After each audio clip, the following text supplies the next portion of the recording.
পৃথিবীর চাঁদও যদি মাকে এনে দেয় এটা কম হয়ে যাবে। তো আমার ক্ষেত্রেও সেম।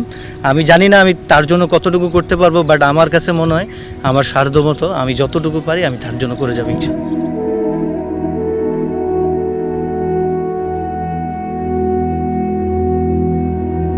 পিএলের সুযোগ পেয়েছেন, ন্যাশনাল টিম হয়তো সুযোগ পাবেন। থাকে না যে একটা একটা স্বপ্ন থাকে যে আমি আমার মাকে ক্রিকেট থেকে উপার্জন করা টাকা দিয়ে আমি ভবিষ্যতে এটা করে দিতে চাই, বা এটা আমার স্বপ্ন একটা। এই ধরনের কোনো স্বপ্ন লালন করেন কি না?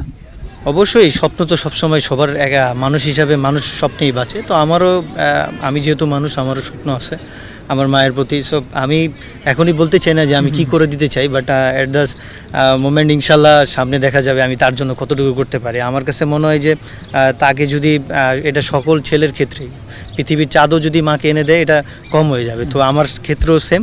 আমি জানি না আমি তার জন্য কতটুকু করতে পারবো, বাট আমার কাছে মনে হয় আমার সাধ্যমতো আমি যতটুকু পারি আমি তার জন্য করে যাবো ইনশাল্লাহ। এখন পর্যন্ত যদি বলি তাহলে লাইফে ক্রিকেট নিয়ে সবচেয়ে সুন্দর মুহূর্ত বা আবেগের মুহূর্ত বা সেরা মুহূর্ত আসলে কোনটি? আসলে ক্রিকেট নিয়ে আবেগের মুহূর্ত মনে হয় আমার আম্মুকে নিয়েই।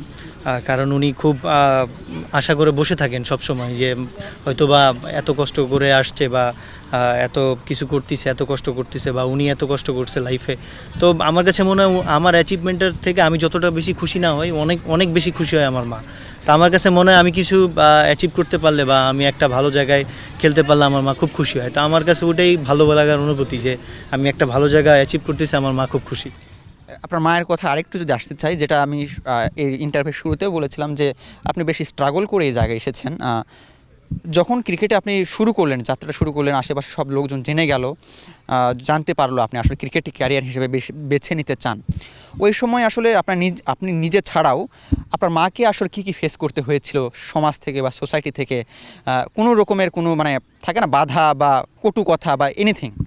আসলে বাধা তো ছিল সব সময়। আমার কাছে মনে হয় একটা আমার যখন বাবা মারা যায়, আমার যতটুকু শুনছি বা মনে পড়ে, তখন আমার মা খুবই ইয়াং। তো আমার কাছে মনে হয় মানুষের কথার চাইতে ওনার সবচেয়ে বাধা ছিল ওইটাই যে কিভাবে আমাদের মানুষ করবে। তো আমি জানি না আমি কতটুকু মানুষ হতে পেরেছি, বাট আমি চেষ্টা করি সবসময় যেন ওনার মান সম্মান বা ওনার মর্যাদা যেন সবসময় উপরে থাকে, আমার কারণে যেন কখনোই নিচু না হয়। তো আমি সবসময় এই চেষ্টাটাই করি।